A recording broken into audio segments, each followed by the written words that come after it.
station you count on for local news that matters. This is KARK4 News at 6. Two Polk County jail employees in custody accused of having inappropriate sexual contact with an inmate. Thanks for joining us tonight. I'm Stephanie Sharp. According to the Sheriff's Office, the investigation was opened up last night. Those two arrests made within the last 24 hours. KARK4's Susan Elcory is live tonight in Polk County. And Susan, what more can you tell us? Stephanie, right now the Polk County Sheriff's Office isn't giving away a lot of details, but says both of the women were fired and then arrested last night. They are both here right now at the Polk County Detention Center, and both are facing sexual assault charges. Now, here's a mugshot of both those women, 24-year-old Lauren Elliott and 48-year-old Billy Tucker. Tucker is facing an additional charge of bringing a prohibited item into the jail. According to the Sheriff's Office, they were tipped off that an employee was having an inappropriate sexual contact with a male inmate.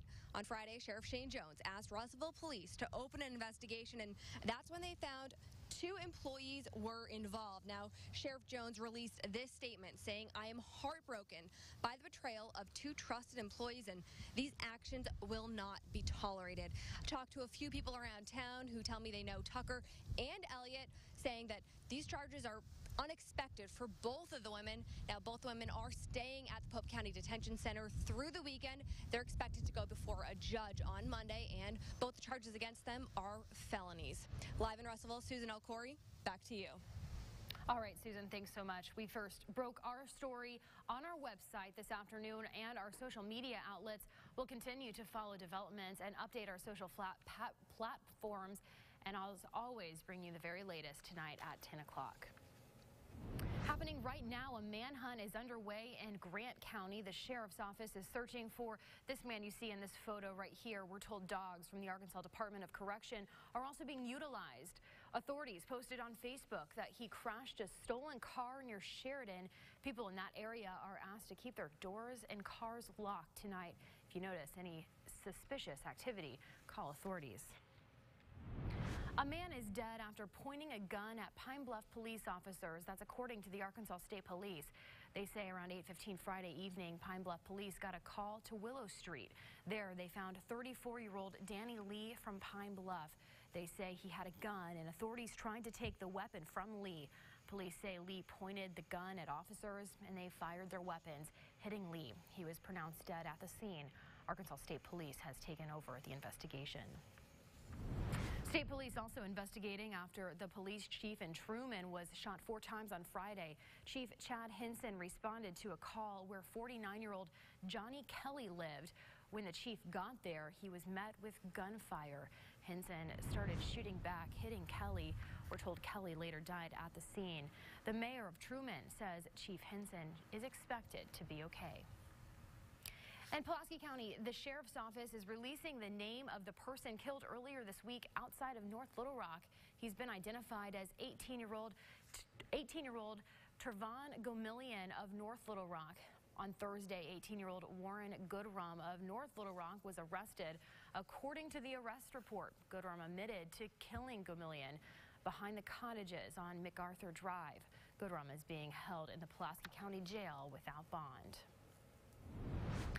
Earlier this week, a pack of dogs attacked a woman on a walk, and that's according to the Saline County Sheriff's Office. Now neighbors say they have been a problem for years. We're told in the last 2 years, at least 2 dogs have been killed by a pack that live at that same house. It's hard for me to talk about still. KARK4's Rebecca Jeffrey spoke to one neighbor whose dog was killed, and the woman who was attacked was right outside her home. She asks what else needs to happen before she can feel safe outside again. Rebecca. Stephanie, good evening. We know the dog's owner was cited after they mauled a middle-aged woman outside walking her own dog on a leash Monday. But the owners have apparently been cited before. While the county does not have a leash law, one neighbor is tired of having to change her life to ensure she's not the next victim.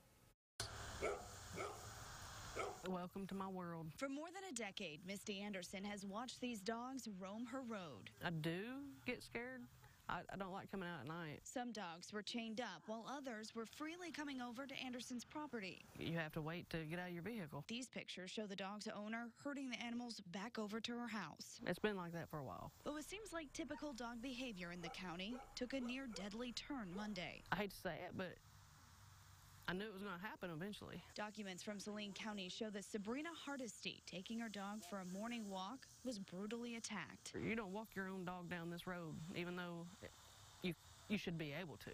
A witness captured this photo of one of the dogs involved in the attack, who Anderson says is named Goliath. He was okay until you start running with a pack. A pack that killed her own dog. It's hard for me to talk about still. Her husband at the time was taking their dog Bear outside when he watched the neighbor's garage door open and several dogs come after them. Before he could pick him up, the dogs grabbed him out of his arms. Anderson's story is one of several, and though the neighbors have been cited before, it's not enough to cause change. She gets slapped on the wrist. But Anderson says after watching this situation worsen, she's ready to bite back. The neighbors were cited for unlawful dog attack and a vicious dog. At least 3 dogs have been removed from their property. Anderson hopes the rest are either taken away from those owners or a large enough fence is installed to control the aggressive dogs. Steph? All right, Rebecca, thank you. We are your local election headquarters. You heard from the candidates for Little Rock Mayor earlier this week.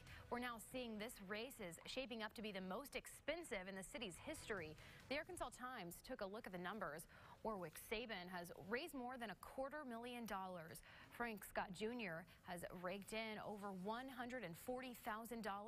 Baker Curris and Vincent Tolliver have yet to have campaign finance reports on file. In Washington, the special counsel investigation into President Trump's 2016 campaign continues, despite the president insisting it be brought to an end. On Wednesday, he tweeted Attorney General Jeff Sessions should intervene to wind down the probe. Lawmakers from both parties say they believe the investigation should continue. The White House has said the tweet was merely the president's opinion. Attorney General Jeff Sessions was in Arkansas talking school safety when the president sent that tweet. Congressman Bruce Westerman was with him and says he doesn't necessarily think the Mueller probe should stop. He's the president. He appoints or selects the attorney general. So I think he's got the right to make any suggestion that he wants. Puts Attorney General Sessions in a tough position. I think the longer this goes on, the better it's going to make the president look, and the worse it's going to make others that are involved in this look. You can see the full interview with Congressman Westerman, including his thoughts on Wednesday's roundtable with the Attorney General, his re-election bid, and more. It's going to be on Capitol View tomorrow morning at 8:30, right before Meet the Press. Arkansas voters will have the chance this fall to shorten the amount of time their representatives at the state capitol can serve in office.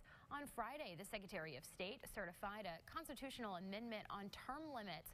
If it passed, it will limit state lawmakers to no more than 10 years served in the legislature, either if it's in the House, Senate, or both combined. The current limit is 16. This will appear on the November ballot as issue 3. Well, still to come, Central Arkansas students celebrating back to school in presidential fashion. Plus, grab popcorn because an annual movie tradition continues to go strong in South Arkansas. We'll take a look inside the El Dorado Film Festival. And the temperature today was